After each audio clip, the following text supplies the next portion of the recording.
What's up, everyone? Welcome to the Made You a Mixtape podcast, the latest episode of the Soundtrack of Life. I'm your host, Jason.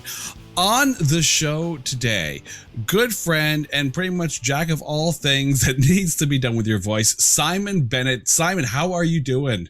That's $5 coming your way for that intro, by the way. Actually, it's jacked up to 20 now. Sorry. Oh, come on. Now, for anyone who's actually listening to the podcast, you might actually recognize Simon's voice if you live in the GTA and you listen to 680 News or the Fan 590, or if you've gone to a Toronto Marlies game, or if you're one of the 7 people who may have watched Vegas Rat Rods. Simon... Hey, I'm one of those 7, so don't even knock it. But so let's talk about this. How did you get into basically doing voice work as far as being on TV, being on radio, and all the stuff you've done? And what was it that basically made you want to actually use your voice as a career? Oh man, I practice in the shower. That's the first tip. Kids, practice voicing in the shower. Better acoustics that way. I always knew I wanted to do something broadcast, even going back. And I grew up in the UK. I was in the UK until about almost 11 years old. And I had the accent all through high school. And, but I knew I wanted to do something broadcasting.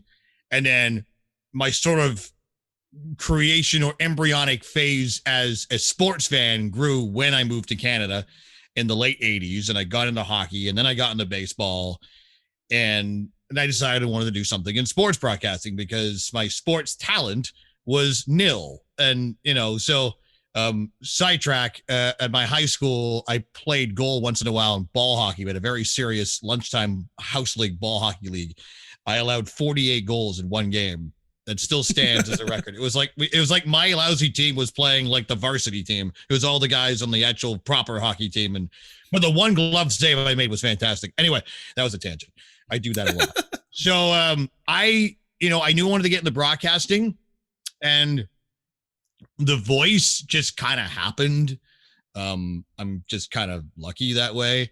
But I've using my voice as a career is something it sort of grew into. I just knew I wanted to cover sports. So I went to Ryerson's journalism school, and it was the first time where I felt like there were guys on my level, like kindred spirits a little bit, right? When you meet people that want to do the same thing as you. And I was like, okay. And it reminded me that's what I wanted to do. And then I kind of gave myself a head start. So I was starting my 3rd year, and this would have been in the fall of 98. And I kind of made a pact with myself, because the first 2 years at Ryerson, all I really did was just go to class and drink beer, which is what most people do. That never happened in college. Never.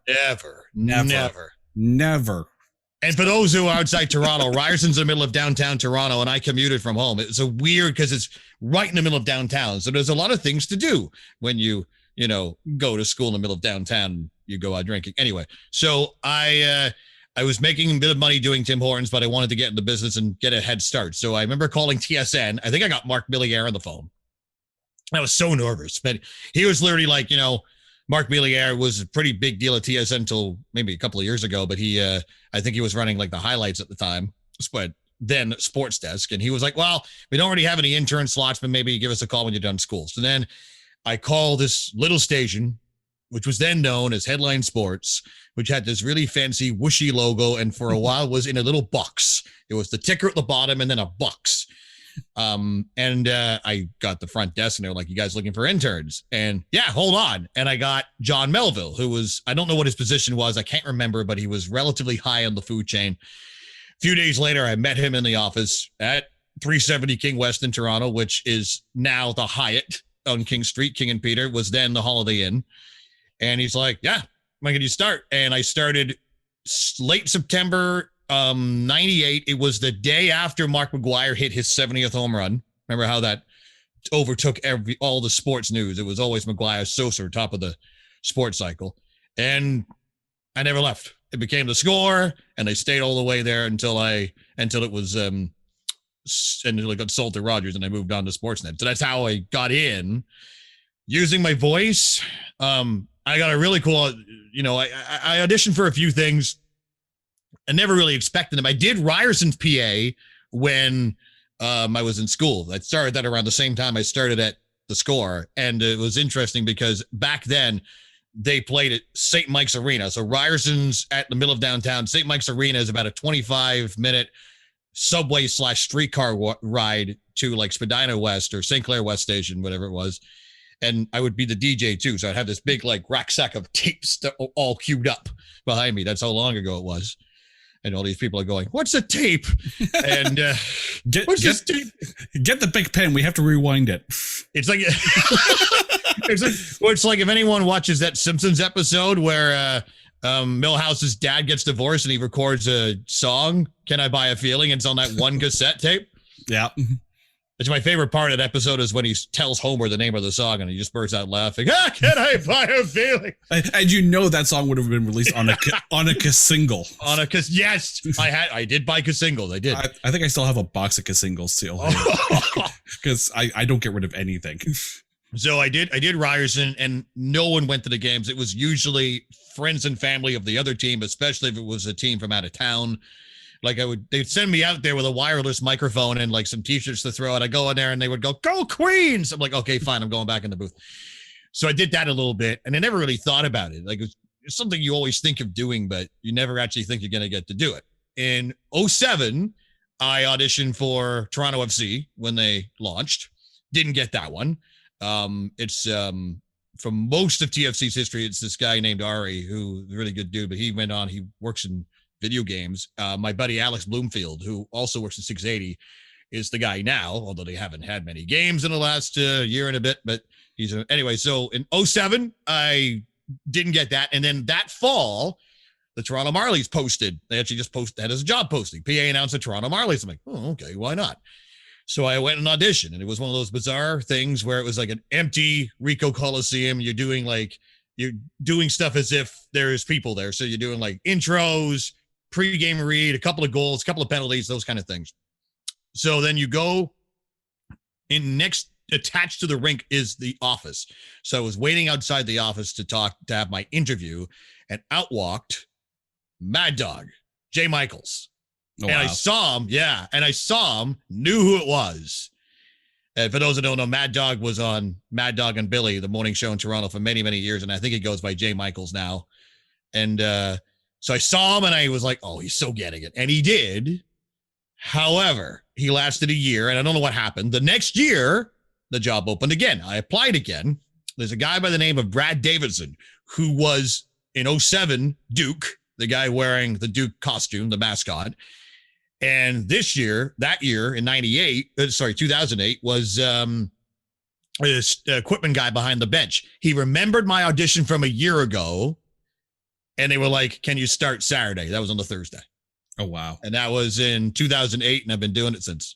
So really cool experience. I was about to say, doing the audition in an empty arena, and basically over the last year, when the Stanley Cup playoffs, basically went to the Toronto hub, you were one of the people that got to do the PA announcing in there. So was basically your audition like basically the practice run for PA announcing in the era of COVID?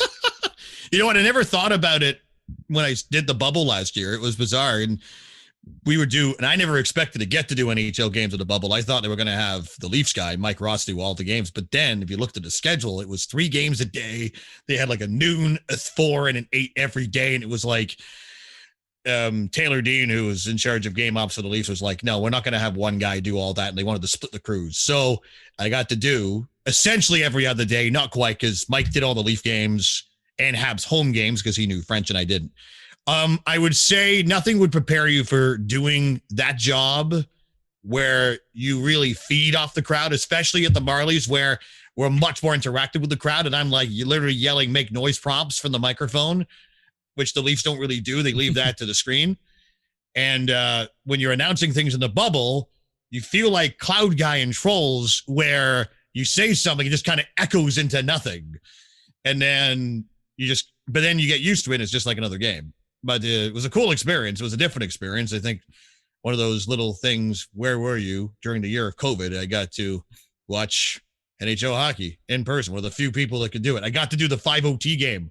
The Blue Jackets, the the Blue Jackets Lightning 5 overtime game, and then I worked 680 the next morning. It was that's the pack a lunch, stay for, and then pack the dinner, then stay for the rest of the game. basically, yes. You mentioned that you feed off the crowd, and of course, as a musician speaking, yeah, you absolutely feed off the crowd. So if you play a show, there's no one there, it's kind of hard to do that. So how hard was it to kind of get up for, because you have to put out a lot of energy when you're behind the mic as a PA announcer. How hard is that when the only fans in the stands are literally 4 physical fans? And it's, or now where it's literally Marlies are back and there's like a bunch of scouts on the top row, and that's it. We're obviously in an empty arena. I don't know. I never really thought about it. I think you get into a zone. I'm loud and enthusiastic anyway. So I just did it. I never really thought about it. It was one of those things. And obviously, yes, you will feed off the crowd if there's a crowd there. And I'm so looking forward to the days when we get crowds again.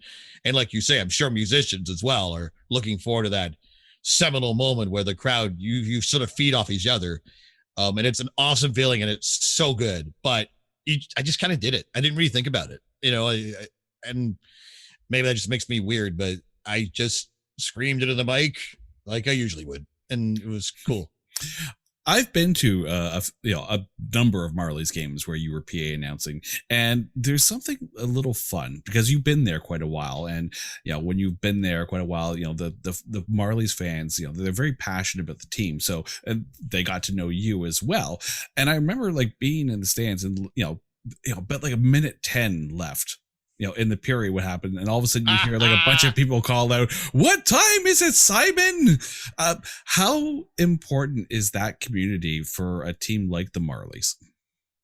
It's awesome. I love the family vibe, and the great thing about doing Marlies games is I'm down usually, not right now because of COVID, but usually I'd be down in the penalty box, right in the middle of it, and the fans all around me. You're right in there. That's Marley's Dog Pound, by the way. There's a section in one of the ends, and it's literally, "Hey, Simon, how much time is left?" and I go, "Last minute of the play in the first period." And then they yell back, "Thank you." And it's like every game for years. It's awesome. So shout out Dog Pound. Miss you guys. But it is, you do see a lot of the same people in the rink, the people we work with, the people that the AHL guys that I sit next to, and they're the guys I rely on to do my job. And they're a great bunch of people as well.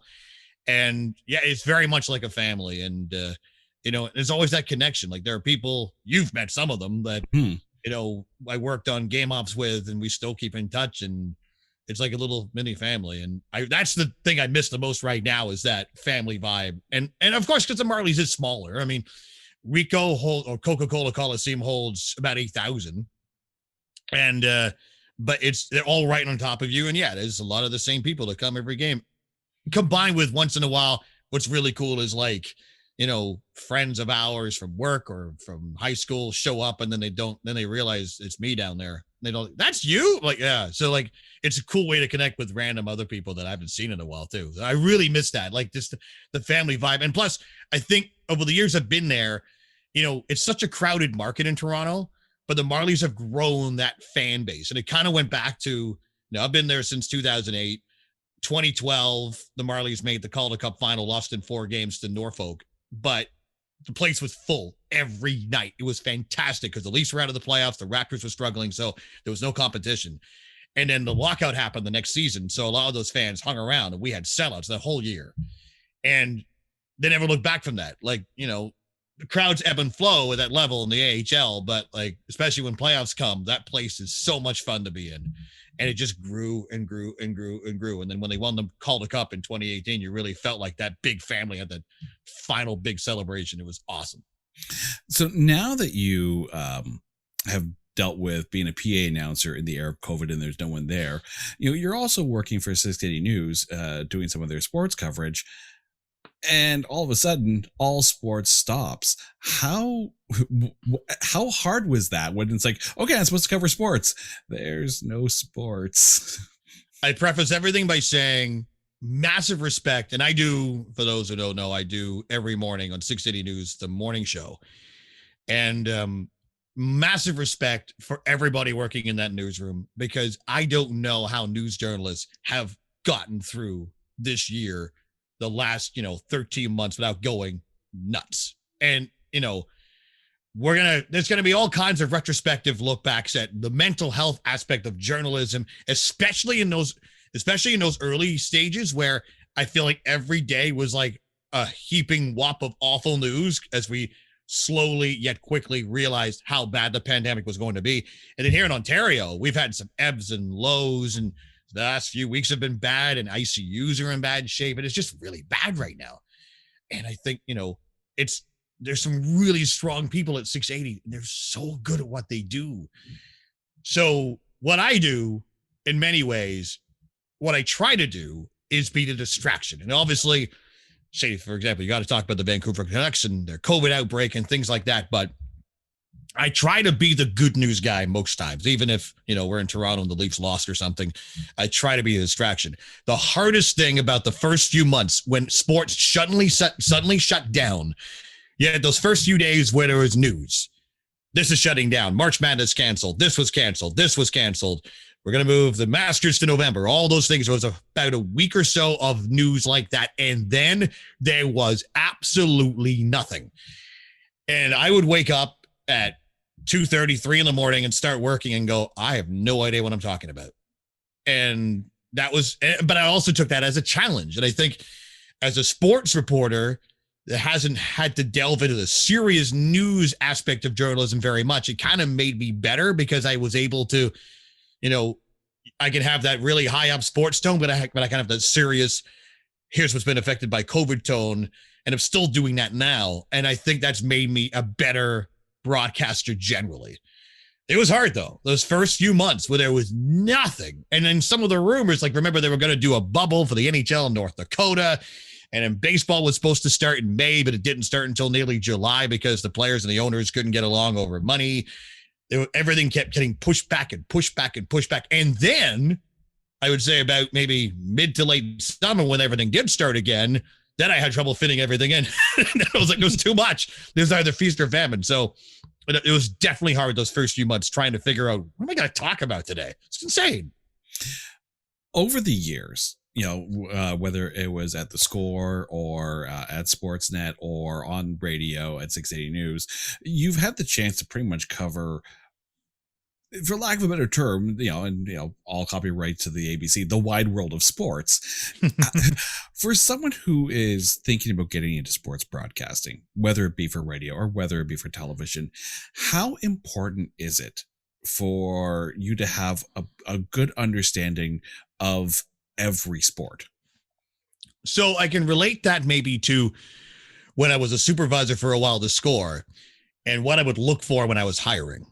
If you just watched hockey, or if you just watched the Leafs and didn't know anything about any other team, or if you just watched the Jays but didn't watch any other baseball, you're not going to get into the business. And there are so many people at Sportsnet, and we're at the Score, and even at Sportsnet 590, the Fan, that know way more than I do, which also challenges you to stay on your game a little bit. But you have to know and watch. I mean, you're not going to be a fan of every single thing. There are only so many hours in the day, but you can't just be a hockey guy. You can't just be a baseball guy. You can't just be a basketball guy. I think one of the great learning experiences about the Score was that I felt we were the one network of the three that talked to basketball fans. We didn't just do the Raptors. We did all basketball. And I think that helped my knowledge base along with everyone else's, because you just had to. You couldn't fake it. I think, know as much as you can, watch as much as you can. I think I would also say that, the job I'm doing now, where I'm expected to kind of have the pulse of what's going on, even though I'm getting up at like 2, 3 in the morning, and maybe I've missed some things and maybe I've seen some others, and knowing where to get that information and how to put it all together quickly and not take 5 hours to write my first cast. That is something that I think I wouldn't have been able to do 10 years ago. I think at the age of almost 44, it's just something where you take your combined experiences of writing, where to research, where to find information quickly and accurately. And it's not a job that you can just hop in as a 20-year-old and do. And I think it just takes experience. The answer to the question would be, don't just watch one thing. If you're serious about getting into sports broadcasting, be a bit of a sponge and try and watch as much as you can and learn about the things you don't know. The amount of things I learned about curling when I was at the Score in my early days, or even basketball, which I didn't watch a ton and now watch way more now. Football, the random sports. We did a lot of soccer, and we still do. The expectation of that broad sports knowledge is there. Also, great tip if you're in the business and you can't keep track of off-season moves, they would tell us in our Score meetings when I was doing the highlights, go get the latest video game of whatever league, EA Sports NHL, NBA 2K, make sure the rosters are up to date and just play the games for a bit. And then that'll help you get your heads around all the new names and where they are. It's just an interesting way of doing research, which, we would probably want to do anyway, play video games. Or enter a pool. Because I know that's one of the things I was always told. I mean, you just jump into a pool so that way you're on top of what the players are doing, who's doing well, and that kind of stuff. As far as all the team movements go, the good thing is no one ever said you had to be good at video games or good at being in a pool. Because I don't think I've ever won a pool. I mean, I'm better at you at video games, but I would have won the 680 March Madness pool if Gonzaga had won, but no one cares about anyone's bracket really. I actually won. Elliot Friedman used to have a hardcore football pool, and it was a survivor pool, but it wasn't just one game. You had to pick every single game that week, and you ranked them. So say there are 14 games in a week, the game you had the most confidence in, and it was point spread. The game you had, I think it was anyway, the game you had most confidence in, you would rank 14. So you would get 14 points if you got it, and you would get minus 14 if you didn't. 13, 12, 11, all the way down. And highest score got immunity to the next round, and the lowest was knocked out. And the last year Elliot did it before he moved on to a couple of years after he'd moved on from the Score to CBC, I won it. And that was one of my biggest crowns. I'm because that's such a hard pool to win. I don't. Yeah, I usually suck at pools too. I think we all do. Oh, completely. Yeah. At least that's what I'm going to tell myself, because the fact that I haven't won a single pool ever. As people are listening to you right now on this podcast, and those who are familiar with your work on the radio and television, you pretty much sound as you sound in broadcast. And when people are learning to become broadcasters, their early response or their early initial thought process is that they have to put on the broadcast voice. And you're almost like the antithesis of that. How important of it is to almost get away from putting on the broadcaster voice? It's hard because it is a crutch. And I was told over the years, but especially at the Score by certain supervisors, that they felt like I was putting on the voice too much. I don't hear it as much now. I think if I were to listen to some stuff I did maybe 15, 10 years ago, and now I think I've toned it down a little bit. I mean, you also have to understand the Score for a while had Adnan Virk, who also has a really strong broadcast voice. By the way, shout out to Adnan, new voice of Raw. Right? What? And Mauro Ranallo, who is the ultimate Mamma Mia, but I think, but the thing is, to know them, that's their natural voice. It's not a broadcast voice. And I know when people their first thoughts when they get in front of the mic, they feel like they have to put on that broadcast voice. How hard is it to get to basically reverse that mindset and say, no, I'm just going to be me. I'm just going to have better mic technique, for example. Yeah, I mean, there's a difference between putting on the sports. See, now I'm doing it, right? You put on that game show voice. If I do that, you can tell the difference. Is that the game show voice, or is that the strip club DJ voice? They wouldn't hire me. But they didn't like the music I was going to pick. No one dances sexy to S Club 7. Sorry. They do, actually. I take offense to this. Anyway, what we're we talking about again? We'll get to S Club 7 in a bit.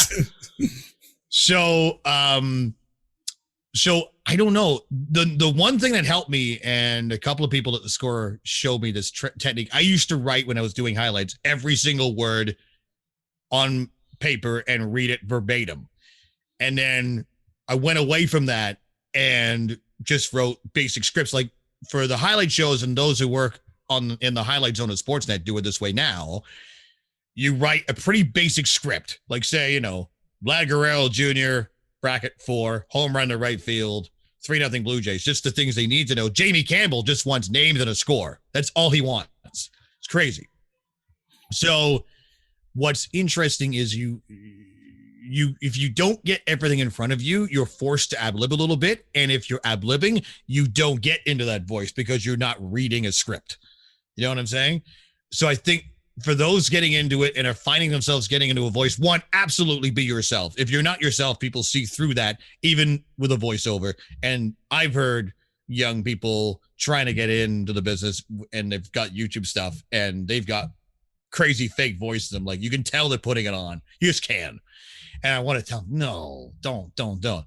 A guy like Tim McAuliffe's another one who has a really deep voice, but that's his voice. But I think even he would have had to have been told, just be yourself. Be yourself. And that really just comes with reps too. The more you do it, the more naturally you talk into a microphone or on camera. You don't even think about putting on that voice anymore because you're just too tired. You're trying to do your job and be yourself. So I think, don't rely too much on the written word and, try to be able to ad-lib a little bit, because I think that's what helped me get out of that mode and be a bit more natural. Now, I joked about Vegas Rat Rods. In reality, it's actually a really decent show. But I bring that up because aside from the sportscasting, you've had an opportunity to do some, work, shows like Vegas Rat Rods and some other, voice oriented gigs. How is the transition going from, being a sportscaster to, being a voiceover for a reality show or doing other voiceover work?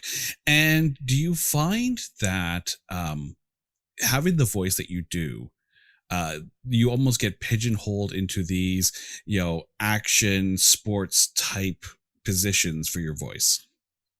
Maybe, but I'm okay with that, because if that gets me opportunities like that, then great. You know what I mean? Like, most of these kind of things that I've gotten, and it hasn't been that many, like I've done the odd commercial and, Vegas Rad Rods, for those that don't know, is a reality show where it's like souping up your cars. There's a guy in Vegas that runs a really cool auto shop and they totally soup up your trucks. There's some impressive work done there. And the production was mostly done in Vegas, but I would just go in and read a script. It would be interesting because the actual show would be done and my VO would be the last thing they would add to it. So it's not like I really know those guys. Although Twiggy Talent, is that her name? She's from Toronto, I believe. One of the mechanics on the show. So I was brought in for some of these because they know what they get with me to an extent. So maybe it sounds like I'm being pigeonholed, but I'm okay with it. I've done the odd different thing. And, maybe on occasion, I wish I could kind of tell them, I got range. I can do this and this and this. Like in Sportsnet, I got to do years ago. They had me do some Blue Jays pregame teases. A tease is like the pregame montage at the very beginning of the broadcast that is trying to get you to stay and watch. And I lowered my voice more to Josh Donaldson is coming to the plate. Not quite. It was like, the Blue Jays are this close to being American League East champions again, and kind of tone that down more like a Liv Schreiber, try and find who does all the HBO stuff. So, maybe I'm pigeonholed, but that's okay. I'm okay with it. Did I ever tell you about the random one where I heard my voice in the middle of the Caribbean? Actually, I don't think I've heard this one. All right. So right before the pandemic, we took the kids on a Disney cruise, and they have these it's like an interactive game against the screen. So you either shoot a basketball at the screen and you try and get a basket. It's just a straight screen, or you shoot a hockey at a target. Many, many, many, many years ago, the agency, I don't have an agent per se, but I'm with a company that's sort of like a middleman. So they have you audition for certain gigs. And then if you get it, you do it. And it's sort of like, that's how I've gotten most of these extra little things. So many, many years ago, I did a video game for basketball like this, voiced the whole thing, the menu. They even let me throw in some catchphrases just for fun. So this is like 10 years later, last year in the middle of the ocean, my son is playing basketball, and all of a sudden, Dad, that's your voice in the game. I'm like, oh my God, it is. I haven't heard this. Like, I never even heard it in action because in many of these things, you just kind of do it. You record it on your computer and send it off, and then they do whatever with it. And it was just bizarre hearing your own voice on a Disney ship in the middle. And then my son, Liam, who's 8 now, he was like, hey, he was going to the person working the Disney. Hey, that's my dad on the voice. And he was not impressed at all. He didn't care. It was like, what are you talking about? That's his voice. And then he's like, Dad, talk. I'm like, no. You mention catchphrases, and catchphrases, of course, are a big thing in sports, sometimes for good, sometimes for not. What are your feelings on catchphrases? And after this, I'm going to throw a couple of catchphrases at you. We'll see your visceral reaction on these. This is a loaded question because I think I know what's coming. I use them a lot in the early days, and then I would use them. I still would until my last little while working in Sportsnet and the TV side. But I think you don't want it to be a crutch either. And, going back to how I used to write everything verbatim in the early days, I would write the catchphrases in too. And then I think it was Greg Sansoni looked at it. He was like, no, what are you writing those in for? No, you need to ad lib better. I'm like, okay. And he was right. But I use them, but I would try not to use them too much because if, to use an example, who's the catchphrase king in North American sports, Chris Berman. And in the later years at ESPN, it almost seemed, in my opinion, he became a caricature of himself, and he relied on them way too much. And, it's funny because I would grow up watching him like with a lot of other people and go, oh, that's so cool. But I try not to use them too much. Now, throw them at me. What do you got there? Okay, so let's start simple, okay? Yeah. You can put it on the board. Yes. I cannot stand Hawk Harrelson. I do not like. He's such a whole and he's just retired. He's going into Hall of Fame, isn't he? Or he was? I think so. I believe he was in the 2020 class that hasn't been inducted yet. But doing White Sox game was hilarious because if it was a White Sox play, he would go crazy for the most ridiculous thing. And then if it was like someone else hitting a homer, and it's gone. Silence. I remember actually, covering, I can't remember if I was working with you in this week or not. And I think it was against the Cubs too. It was like one of the interleague ones. And, Cubs player hits a home run. It's like, and you can put it on the board. It's like, are you kidding me? All right. Boom goes the dynamite. Oh. Now there are gonna be people listening that don't know what the reference is. There was 15 years ago? It was like a university. Yeah, it was like a university sports broadcast, some kind of campus broadcast school, and the poor guy was so nervous and he was just mumbling his way through whatever sportscast said. He had a basketball game, and out of nowhere, boom goes the dynamite, and then every TSN, Sportsnet, and The Score all tried to get it in somewhere the first week or so.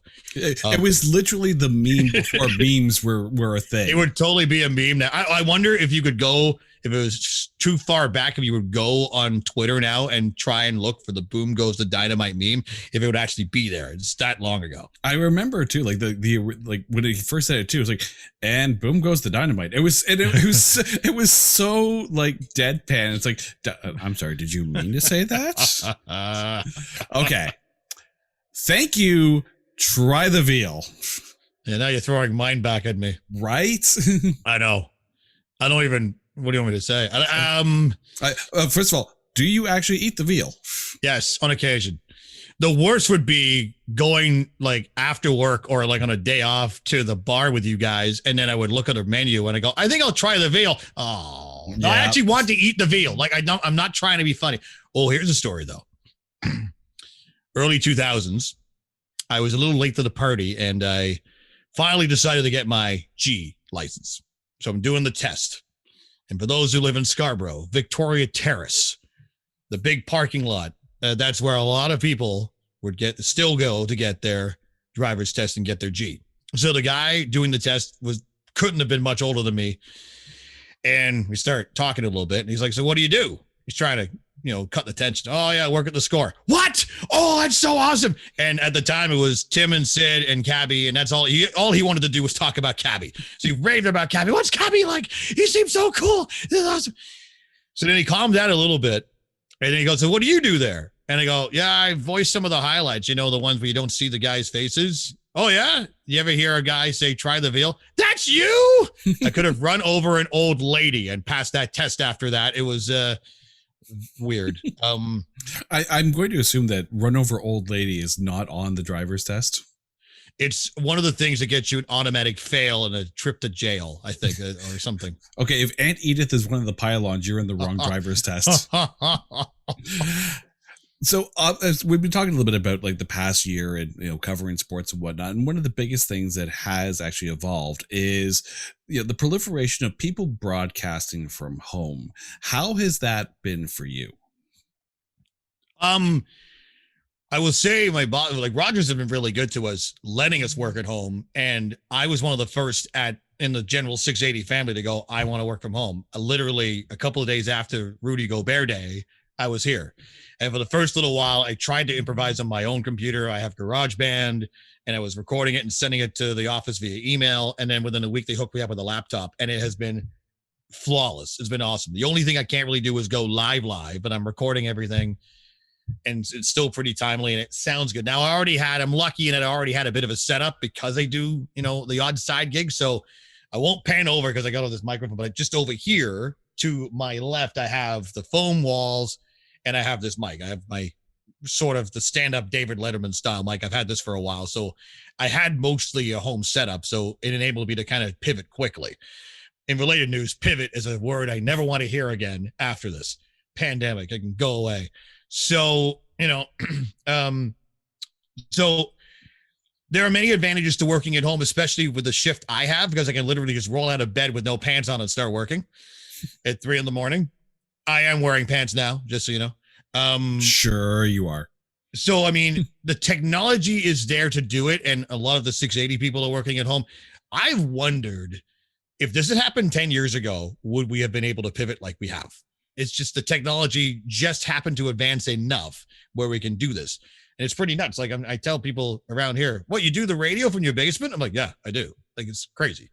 The only thing I miss, and I know some people are considering staying at home for good because of the not having to commute and the convenience that provides, and everyone's different. But when I'm able to, I want to go back to the office. I miss my coworkers. I miss being with the team. I miss just being with grownups. So, that's the part I miss the most, is the people, and the 680 people is a fantastic group to like work with. But yeah, the technology wise, it was pretty quick adapting. Like within a week, it was just common. It was just fine. I was really impressed with how quick it took to adapt. When people are looking to get in to start doing voice work, what are some of the things that they should definitely get themselves, and how important is it to understand the technology of recording audio when you're trying to get voice gigs? So obviously you can't just like grab like a random you can't get like a $20 microphone from Radio Shack and just plug it into something and expect it to sound good. It just doesn't. So, but it's not that expensive, to be honest. Like, so the foam walls I got, there's a store, I don't know where else you would find it, but there's a music store called Long and McQuaid. I got these big foam panels and just put them against my closet wall here. And they were literally $30 a pop. So I got like 3 of those. The microphone I got cost about 150, and I got a spit protector here, this little round thing that kind of muffles the P's a little bit. And that was like another, I would think, $20, $30. It wasn't, I didn't break the bank doing this, and that was back 10 years ago. Now, I have an Apple that comes with GarageBand. If I record anything that isn't for work, I do it on GarageBand. It's all part of the setup. It doesn't break the bank to do it, but you have to do your research. Like I have a Yeti. A lot of people who work from home have what I have. Do a little bit of research, but it's not going to break the bank either. Just know that you need to sound professional, and luckily the technology is there to do it. When you think of someone who does voice work for a living, you sometimes equate it to a singer, and that they have to, really care for their voice. Do you find that you have certain things you do to help kind of like treat your voice before a gig, and like, do you do any kind of vocal warm-ups for anything? I would recommend to people listening to this answer, do as I say, not as I do. I actually don't do a lot. I really should, because I do a little throat clearing like this. I try not to drink pop around the time I'm doing my work. It's usually just straight water. If I've had a rough day, Tim Hortons tea, like I'll do tea. Tea is important. So also just generally knowing when to keep the voice in check too. You know what I mean? Like it's one of those things where, don't go around screaming all day, and if you remember my wedding, I lost my voice that week.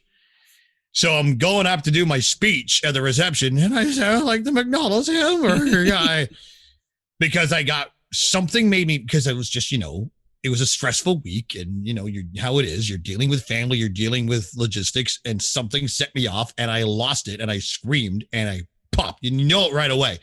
If I've ever gotten mad enough to like yell and scream, I'll know right away if it affects the voice, and it usually takes a couple of days to come back, and I know it. I know how to hide it if I have to be on the radio, but for Marley, and for Marley's especially, but like you just have to take care of yourself. But yeah, I probably should do more warm-ups than I do. The one thing that at Marley's helps me is, so if you go to a hockey game and you're there, say about 10 minutes before puck drop, there's the pregame read. So welcome to Coca-Cola Coliseum. The Toronto Marlies against the Laval Rocket. Please be advised, pucks may exit the playing surface at a high rate. All those disclaimers. So a few years into my gig, because that's the same read every day, and my boss at the time was like, "You want to just record it?" And I was like, "We tried it, and it didn't work." One, because I would go on live right out of that to do things specific to that game, starting lineups for the visiting team. So I'd have the same tone of voice, but you could tell the difference between what's recorded and what's not. It's just a subtle sound difference that we could tell. And also, doing that pregame sort of preamble was my warm-up. And I felt like I needed that to sort of get into the game and get going. So in many ways, that sort of regular tone read that everyone does at the beginning of the game, that's how I kind of warm my voice up too. I couldn't just go on the mic and start screaming, "Let's go Marlies!" like that warmed me up. So I think that'll be try and have some kind of warm-up thing to read, or do whatever works for everybody. Everyone's different, but do something. Don't just go in cold turkey. Do you find when you're reading, that you get into sort of almost like a rhythmic pattern, almost like a musician, and you find you almost get like a regular beat to what it is you're saying? Yes, absolutely, and especially things like the starting lineup, because you're matching with what's on the screen, and even just things where I think you do certain things enough, and certain things have a rhythm, like the way you announce the home team goal has a rhythm. And yeah, I think so. I don't know about music, because I'm not doing anything to music, but it's definitely sort of a timing to everything I would do. Even doing games in the bubble where you're conditioned to go, Toronto goal, his third of the season, scored by number 17, Rich Clune, and that pause for applause, which right now is not happening, and it's just dead air, but you still do it. You know what I mean? Do you see the parallels between, a musician performing in front of a crowd and a PA announcer, like you just mentioned, like, almost having that, sort of call and answer kind of feel with your calls? Absolutely. And I think it's like what we said earlier, you definitely feed off the crowd, like a musician. You can't put a word to it. If you have a full house and I guess the one difference would be if you're in a band, they're there to see you. My job, no one's there to see me or hear me. They're there to see what's on the ice. What's on the ice dictates how the crowd's going to be, and the significance of the game is going to dictate what the crowd's going to be like. But your job, or my job as an announcer, is to harness that and just get them up that little next level. You know what I mean? And it's an awesome feeling when, especially again, during the Calder Cup run a couple of years ago, like how that crowd was so into it that whole time. Like I still watch the game on, YouTube and get chills from that night. It was awesome. As your career has progressed, I'm sure there have been, voice, like whether it's announcers or sportscasters or even singers, where you sit there and listen to their voice, whether they are, speaking, announcing, or singing, and it just kind of like not necessarily speaks to you, but almost inspires you. What were some of those voices that have kind of, not helped you, but encouraged you along the way? I mean, you're always a product of what you grow up watching. Those of us in Toronto watch City TV, and Mark Daly was the voice. And what the cool thing I liked about Mark Daly was I would, when I was younger, I just understood him as the voice. So he was always like the guy on the credits, and he would do all the promos. But he was like the crime reporter for years there, and a serious and very good journalist. And as I got older, I appreciated the difference in, you have the one tone when you're a serious crime reporter and you're reporting on something really bad. And then, when you're about to say what that really bad movie is on, what bad movie's coming up in late grade movies at 2 a.m, how he could sort of straddle that line and have really two different tones to his voice. So that would be the one that comes to mind right away. As a PA announcer, Andy Frost, who I had the pleasure of meeting a couple of times and actually did my wedding on tape. He did our wedding intros, as the Leafs fan. That's awesome. Blue Jays, Murray, like all the announcers throughout the Toronto sports. So like Murray Eldon, who was the Blue Jays announcer for many, many years, including through the World Series years. Tim Langton does it now. He's also very good. Herbie Kuhn, who's been the Raptors guy since day one. They all have their own tone. They're all themselves to an extent within the microphone. You know what I mean? But those would be the guys I look up to. But yeah, Mark Daly and the guys that do it now.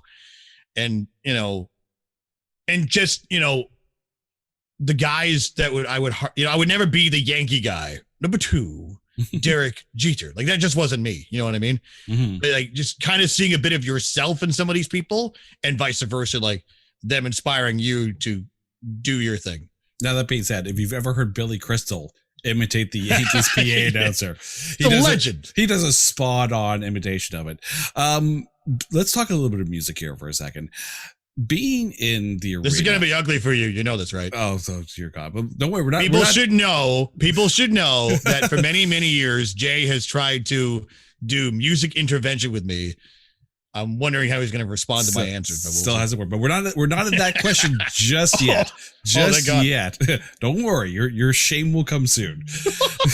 But being in the arena as many times as you have, and as for as long as you have with the Marlies, obviously, teams have certain songs that they lean on as far as part of their in arena presentation.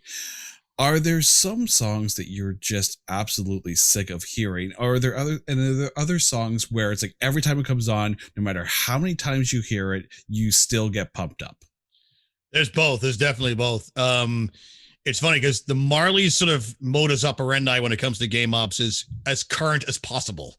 So, unlike the Leafs, who obviously have a bit of an older following as well as a young following, the Marlies, we kind of gear more to families and a bit of a younger crowd. But, obviously for those who don't follow the Leafs, they play Hall & Oates as their goal song. And, that's from the 80s. And their win song is, I forget the name, but it's the song from Slapshot. So, but the Marlies gear younger, and I've lost track of the number of times where I've actually heard something new and I've liked it, and I'll just put on my Shazam and try and listen to it.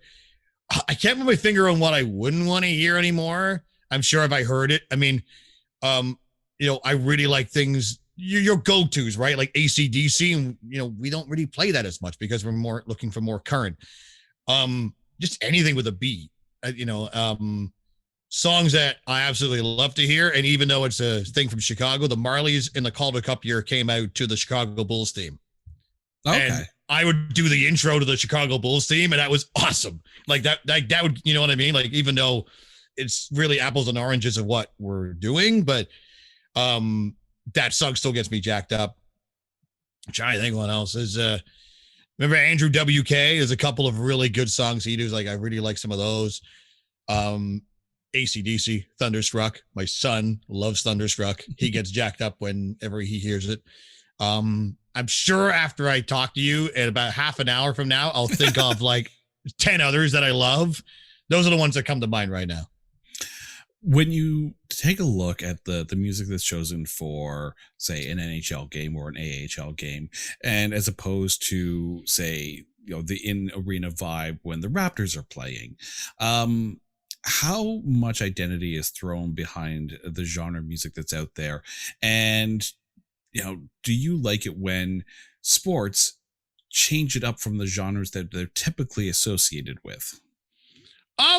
I think to each of their own. I think, I think each team knows their audience. You know what I mean? And, the Leafs know their audience. The Raptors know their audience. Like all the teams kind of know who they're catering to, who their hardcore guys are. So I think it would be very risky to kind of come out of the box like that.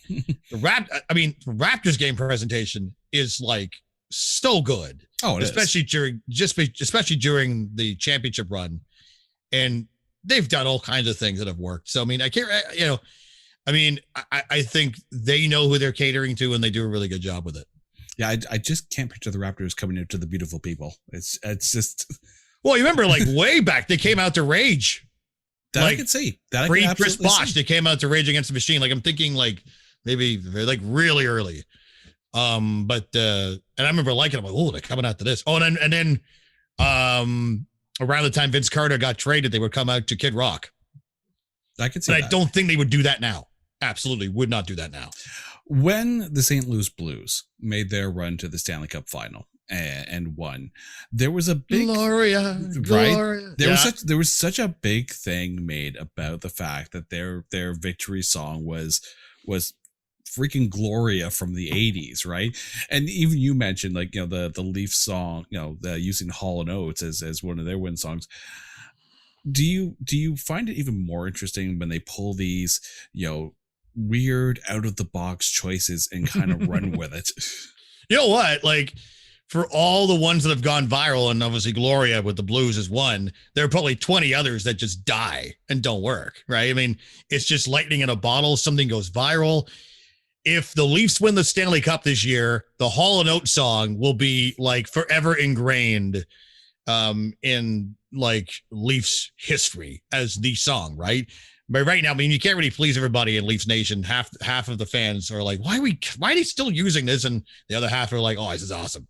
But I don't know, like like I think it's really cool. I mean, if you want to go way back, the Stars, when they were still in Minnesota as the North Stars, and they beat the Chicago, they didn't beat the Chicago, they advanced to the Stanley Cup final when they lost to Pittsburgh, but they were the first to really pull out non-organ music, and that was Gary Glitter, Rock and Roll Part 2, which we kind of can't play now. And if you don't, and I don't want to get into why, just Google Gary Glitter and find out his history. Google Gary Glitter and then wish that you didn't. Yes. But if you remember, like, I don't know if you would remember, like I remember watching that playoff run in 91, and that would be their goal song. And I was like, wow, this is like, and now everyone would play it. 2 Unlimited, another one. And that's one of my, get ready for this, Twilight Zone. That still gets played a ton, but, or even if you remember the Blue Jays, when they beat the Phillies in the World Series in 93, the Phillies song was Whoop, There It Is, Tag Team. So, and if you want to get a little bit further down, remember when the Mets faced the Yankees in the Subway Series, and that year their song was Who Let the Dogs Out? Mm-hmm. Like they even had the Baha Men perform it live before a game, and it was just awful. I guess the point of this is, for all the ones that go viral and work, there are probably like every team is probably looking at what can be our song. And sometimes it just becomes a thing, and it did with Gloria. And now that's gonna be stuck in everyone's head. Thanks a lot. Everyone listening to the podcast right now is saying, damn you for bringing that song up again. But speaking of bad songs, Simon Bennett. This is a very wide assumption you're making there. Because I know you well. True. It's come to the point of the show where we ask the big central question of the podcast. So, Simon Bennett, if you were to introduce yourself to a total stranger, but instead of saying, hi, I'm Simon, this, you try the veal, would you hand them a mixtape, and on that mixtape are songs that tell the story of you. What songs are on that tape, and why are those songs there?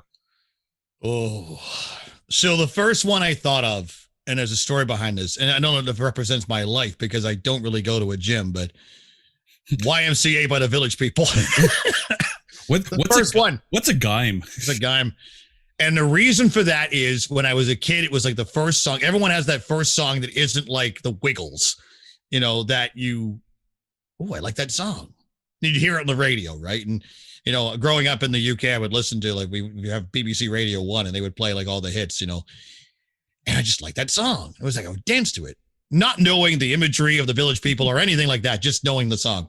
And then when I was about 6 or 7 years old, so my dad used to work as an engineer and he worked all over the place. He worked in Europe and he worked in Jerusalem for a while. He even got to do a Christmas in Bethlehem. And one of the things he had a very old school record player that was like, it was in a case. So imagine like a briefcase you would take to an office, except one side of it is the actual turntable. There was a tape deck attached to it as well, like in the same thing. And then the other side, what would close the suitcase, was the speakers. So you unpacked it as a one-piece thing. It was like a little travel record player, and it was so old that to play 45s, I would have to switch it to 75 on the dial. There was a 45, yeah, it was a 45, a 32, and for LPs, and then a 75. When 45 just isn't fast enough, crank it to 78. Oh, actually, what I would do is I would get like, you know, full-size LPs, and I would play them at, you know, 72 speed, and I liked them better. But my grandparents from Germany got me this big box of 45s, and the first one at the front was YMCA by the Village People. So it was the first record I ever owned. And there's all kinds of, I don't even remember half the other stuff that was in there. There was like the Italian cover version of Mana Mana. It was like one of those. Wait, there was an Italian cover of that? Yeah. I have to find it and send it to you. It's bizarre. It's like this, if the song was performed by like, you know, 60s go-go lounge people. Okay, if you find this on YouTube, Piero Umulari or something like that. If you find this on YouTube, I'll find it. Send me the link, and we're going to put it down in the description below so you can all suffer the same pain. Yeah, so that's why YMCA, because it's just, you know, I like the song, and I just, you know, it was the first record I owned, as funny as that is. Didn't know what disco was or anything. This is like mid to late 80s. And then as I got older, as you know, I'm a big dance techno guy. I'm not as much of a dance techno guy now, and maybe it's just my age, but I find a lot of pop sounds like dance did in the 90s. And it all kind of sounds the same. Yeah, I just dated myself, but yeah, I can't put my, you know, I got into dance, you know, when I was about 10. The first actual 12-inch I ever bought, there was two I bought the same day.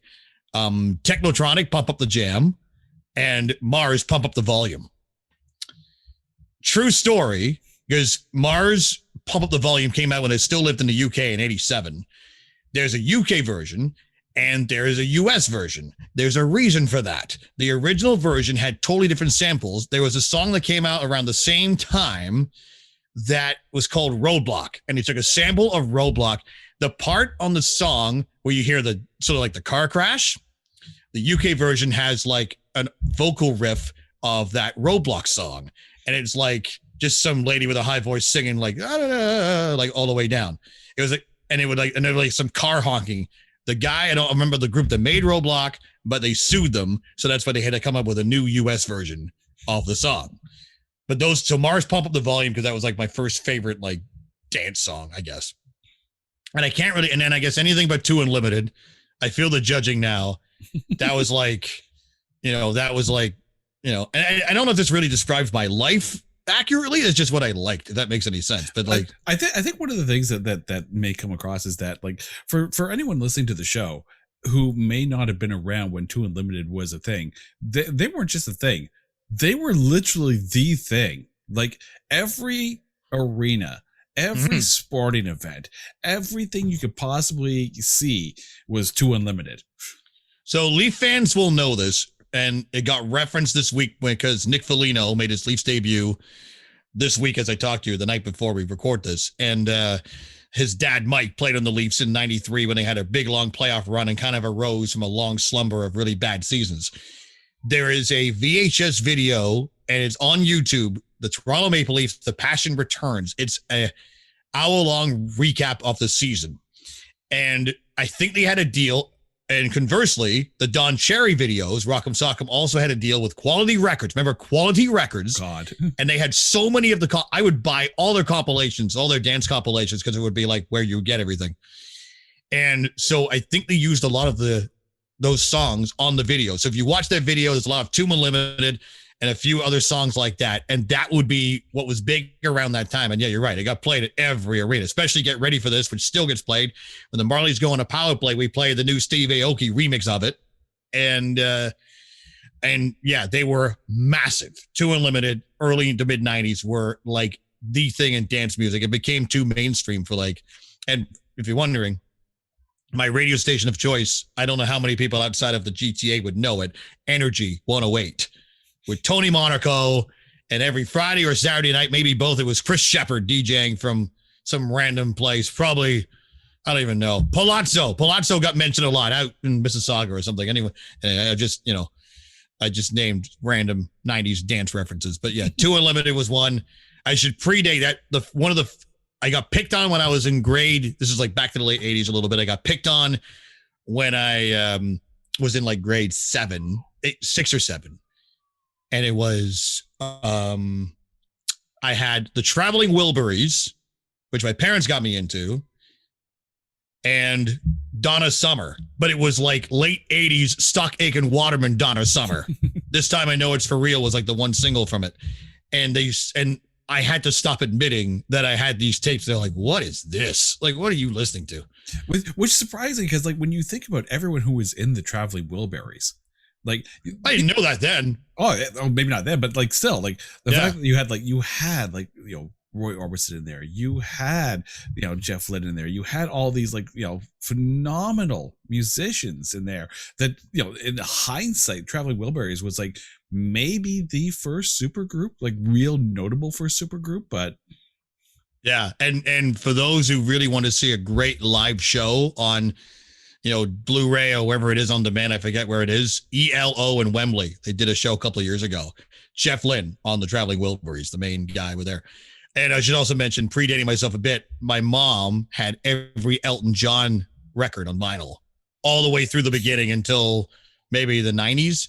So there's a lot of Elton John in our house. So I wasn't thrilled with it back then, but I can kind of handle my Elton John right now. So, okay, I'm kind of going out of order. Lots of dance music in the 90s. Then I discovered disco, and with my friends. And this is going to sound very strange. I was a band geek in school. I was in an all-star band in North York. And this is not to put my own horn, because I was probably like the weakest link in that entire setup. But we played live concerts at Recital Hall in North York. I was like, they would pick the best, or the teachers would select the best, best musicians from all the schools. We played these all-star bands. There's a reason I'm explaining this. And by the way, the conductor the first year I did it was Howard Cable, who at the time was Doug Gilmour's father-in-law. Anyway, that's a tangent. The reason I got into disco and appreciated disco is because there's probably some beatboxes to it, but for the most part, it's actual instruments. It's not like with all computerized. So there's some of the songs have real horns and real bass and like real instruments throughout. And I appreciated that. It was like the stuff I was doing in high school with a beat to it. That makes sense? So then there's Boney M, which is another thing altogether, but so I got into disco right when I was finishing off high school. So it was about 20 years late to disco, and after I got into dance, and you are cringing right now. I can see it in your, my music taste has diversified since then. Getting through university was always look at the bright side of life. Monty Python. I can't whistle, but my high school friends were big into Python. I will fully say now there's a lot of things Python did in the 60s and 70s that would not fly now. But that listening to some of their stuff got me through those hard days where you feel like you're under a mountain of work at school. And then I guess more recently, and yeah, I did. I have all of S Club 7's music. You knew the confession was coming out here. Yeah. If I was a WWE wrestler in the late 90s, S Club party would have been my entrance. There ain't no party. Like, there ain't no party like an S Club party. The things you're getting me to a bit right now. This is like watch my Twitter followers decrease right now. Anyway, so soon to be replaced by S Club 7 followers. There's rumors of a reunion. I don't know where they got to. There was talk. I don't know how serious they were, because everything's coming back, and Spice Girls came back for a little bit. Why not them? Like, S Club 7, when you look at it, it's just one of those, manufactured bands. And I just happen to like to actually, you know what it was? I watched the TV show first. I would get up like on Saturday mornings and just, it was the middle of university. I was just kind of half awake, and Much Music used to air their show. S Club 7 live in Miami. They had a show. I saw the show first before I realized they were a band, and it wasn't even that good. It was so bad. I just watched it and I'm like, oh, okay, I kind of like the music. And then I got into it. Yeah, I like S Club 7. Don't there's yeah. You'll be okay, man. Don't worry. We'll get you through this. Later years. So my wedding song is Mr. Big, To Be With You. That just reminds me of my wedding, which was 11 years ago. Current stuff, Coldplay and Imagine Dragons, I guess. And the two, my kids, so my son, and now you start to associate things with your kids, right? So first off, I'll admit the Wiggles are quite something as an entertainment phenomenon. They're actually really good at what they do. And I'm just like, and they were starting to do it before the pandemic. I think Lockie and Anthony from the Wiggles, I forget the colors, I think it's purple and blue, would actually go to like adult bars and play like other stuff just for fun, like growing up music. And yes, I know the names of the Wiggles. It's kind of depressing. You kind of start to associate what your kids like. So my son really likes Coldplay and Imagine Dragons. By the way, the video for the new song is really funny. I've already forgotten the name of the song. It's been a long day. Can you tell? Yes. Yeah, it has. So, anything Imagine Dragons, and I think also the Marleys used a lot of Imagine Dragons stuff and still do in their intros, because it's just really good pump up music, some of it. My daughter, who is 6, loves Adele, worships her. And I think she discovered that there's a YouTube video of like some young kids singing an Adele song in Ellen. And I was like, no, Maddie, here. And I found the actual Adele songs, and now she like loves it. So I guess the music of my life with the expanding family would be Imagine Dragons, Coldplay, and Adele. My son, the last time Coldplay was in Toronto, he was, I think, 6, and we deemed it maybe a bit too young to take him to the show. He was so mad that we went without him. He really wants to see Coldplay.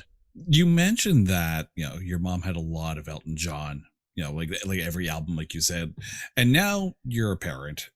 Do you find yourself trying to, like share the music that you listen to with them, and how receptive are they to that versus how receptive you were to Elton John?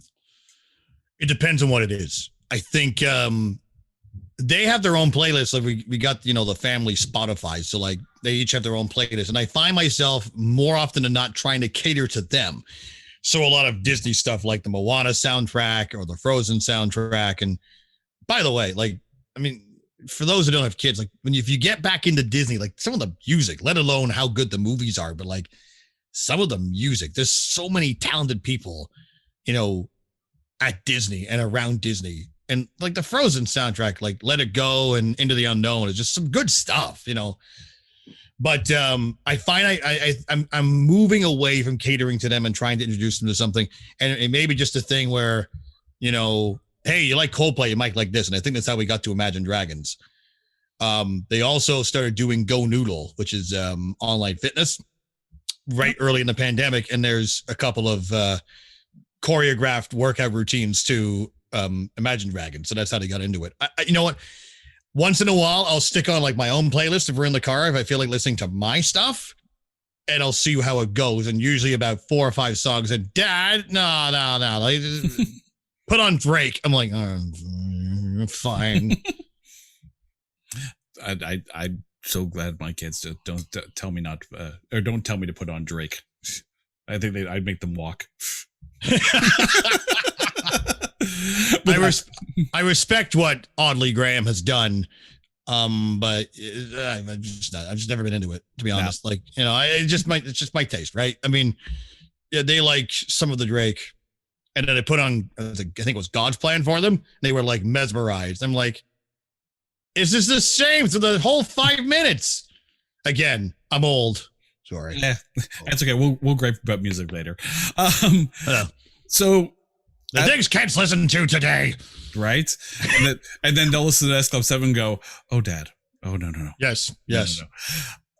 As we're wrapping up the show here, there are those who are probably listening to the show who are, you know, themselves thinking about becoming, you know, either voice actors or sportscasters or radio personalities. What advice would you give to them? You know, I think look at what you want to do as your full-time job. And if you want to get into the broadcasting industry, which is shrinking, obviously, but, you know, look into what you want to get into and focus on that. And then sort of make yourself the time to work on your voice on your own. And I mean, it took me forever to like get these gigs. Like, you know, the agency I'm with, I think I've done almost 200 auditions with them in the last 10 years, say, and I've gone maybe 1 gig a year at the most. There's some really cool stuff. Like getting to do Vegas Rat Rods was a different experience. It was really cool. I've also been able to get some different experience through the Marleys and my connections with their working for MLSE and some random shows I did. And I did a color guard show once. I introduced the performances at a color guard show at then Air Canada Center that was run. The guy behind it was David Byrne, Talking Heads, David Byrne. You know, opportunities come your way, but you've got to, you know, work on yourself and work on your full-time gig, whatever that is, you know, whether you're in broadcasting or whatever it is, you know, if you work on yourself, it'll come, but don't expect it to happen right away. Also, and for those that don't know, Jay teaches at the College of Sports Media, and pre-pandemic, I would go into his class and kind of talk to the students once a year. The number one thing I say to them, talent is one thing. People should want to work with you. Make sure people actually want to work with you. Don't be a bleep is basically what I would, you know, because we've seen in the business, in broadcasting, for example, like just the number of people who have, you know, been let go and fallen through the cracks. And I'm very proud of the fact that I've lasted this long, and I don't even know how I've done it. Like I'm 22 years in the business this year, and I don't even know how I did it. I don't. Like, it's just, but I think the number one thing is if people want to work with you, even if there's a speed bump in your professional career, if people want to work with you, you'll find your way back in. And I think as a freelancer, because that's what voice work is a lot of the time, like guys who just rely on voice work to pay their bills and feed their families, you know, if people want to work with you, they'll call you. If they don't, they won't. And I think it's just, you know, being a good person and being a good coworker and being a good teammate. It's such a cliche, but it's so important. And I think people very young getting into the business don't realize that until they're actually in the team setting that is broadcasting. Simon, thanks so much for stepping by the show. Where can we find you on social media, and where can we send you random S Club 7 videos? I'm at Instagram and Twitter, Sports Voice Guy. You can hear me on 680 News every morning, starting at 5 a.m., 15 and 45 past every hour. I just almost did my whole tagline. I'll catch when the fans are back. Can't wait to see it in Marley's games. But yeah, Twitter and Instagram, hit me up. Sports Voice Guy. Somehow that handle wasn't taken when I got on social media, and I'm never changing it. Thanks, buddy. I was so waiting for you to say traffic and weather on the ones. News you can use. Exactly. And to all of our listeners, thank you so much for listening to the whole show. This has been the Made You Mixtape podcast. If you're listening to us on one of the audio streaming services, guess what? You can watch this entire video on YouTube. But if you're watching this on YouTube, hi. Hey. You can download us and listen to us on the go. This is Made You a Mixtape. I'm your host, Jason. We will see you next time. Thanks for listening. Ball go away.